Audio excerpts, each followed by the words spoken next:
This video is going to take you through a poem analysis to understand what resources you have and what you can be using in order to complete the written analysis. So this is for Unit 3, Activity 3, and your analysis will be on the poem Daddy by Sylvia Plath.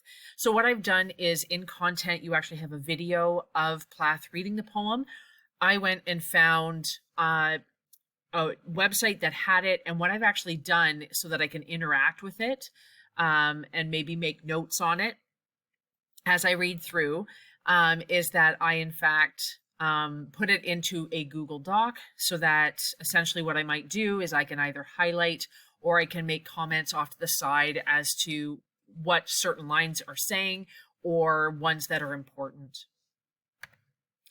So the end game is that you are going to write a written analysis. It's a response to the poem to describe what the meaning of the poem is and how you know that through the analysis of the poetic devices. I wanted to remind you that on the course homepage in the newsfeed, there is the outline of the agenda, and within that, these are not linked in the content, but I have put resources that come from content. So there's the poetic analysis guide, there's the organizational chart, and these two can work together. They're sort of steps and considerations that you have in poem analysis. And last but not least is an exemplar so that you can in fact see, and I'll just open it up here, so that you can in fact see what the end product could look like. This is not on the same poem. This is on if I controlled the internet. But this gives you an idea of what they're looking for using that organizational chart and the length of it. So it should be about 1 page long. So again, on the content, the course home newsfeed, you'll find this organizational chart and the resources that are linked within it. So let's look at those resources. I've opened them up here.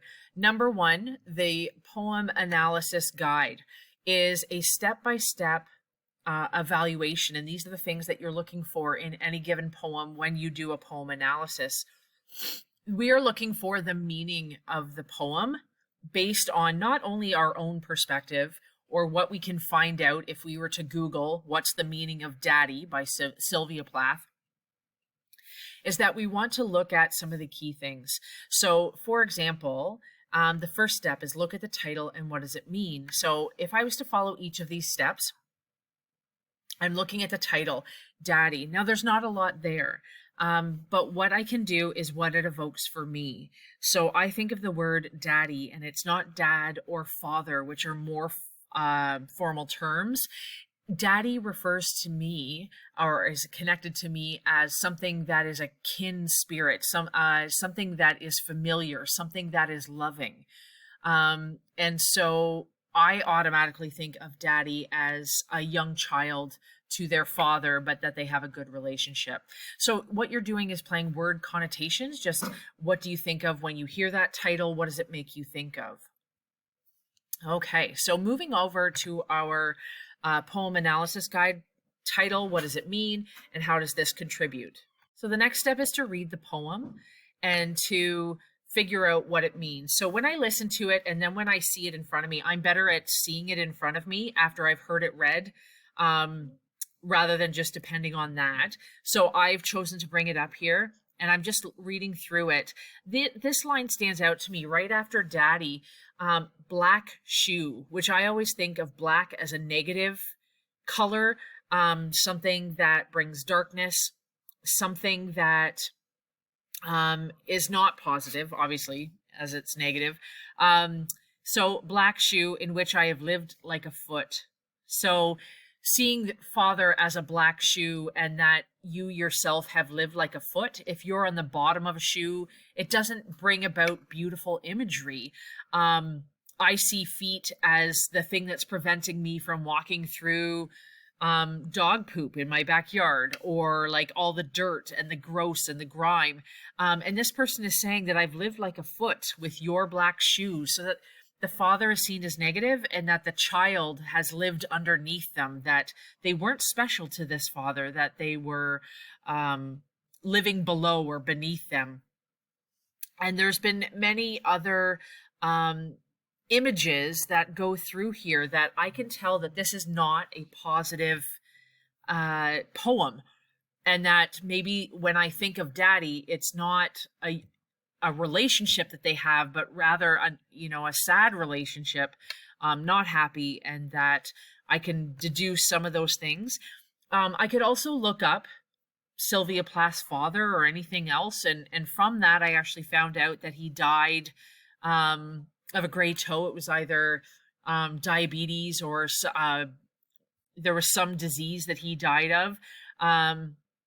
And that he was German, so connected to the wars, or how hard he must have been if he was a soldier, all of these things. And as I read through it, it's not beautiful imagery.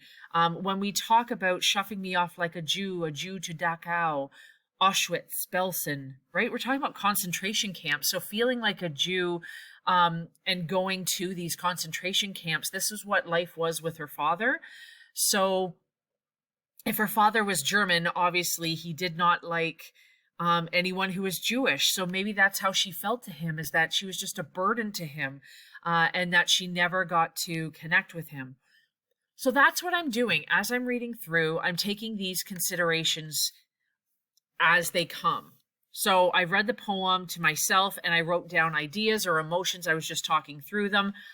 Then I'm going to go through and pay attention to where the emphasis is or where she paused. What's the tone of the poem? And I was talking about that, how it's dark and negative imagery. What's the theme or the central idea the poet communicates? You can look those up. Don't feel stuck that you are there to just sit and evaluate what this poem is all about. That you can look up the meaning of it or what others have deduced as the meaning of the poem. So as I'm going through these, I'm looking at things, poetic devices like rhyming scheme, all the devices such as alliteration, and they're all down here, rhyming scheme, meter. But when we look at the devices, allusion, metaphor, personification, paradox, simile, symbolism, hyperbole, do I have any examples of that?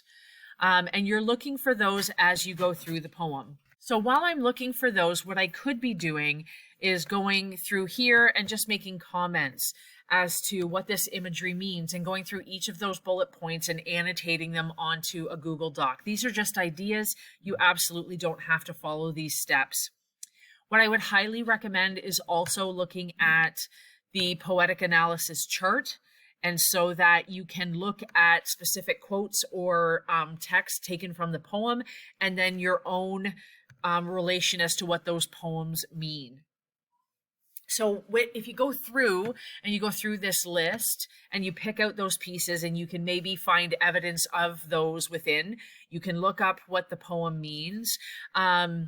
You can even fill in this chart, and then taking all of that, what you're possibly going to end up with is that exemplar, which looks like this. So taking each of those, the title, the tone, the mood, the devices, what are the images that come about? And so what you're doing is piecing together all the parts that the poet used in order to explain what the meaning of it was and how you came to that conclusion using the evidence of the poem. I know that's a lot. I wanted to remind you that all of those parts, those documents can be found here. I Googled the poem. I copied and pasted that into a Google Doc, but everything else is found in the content newsfeed, and that you can access those right here. And those may be helpful, at least for you to be able to pull out some of the information so that you can include evidence as to what this poem means and why you think that.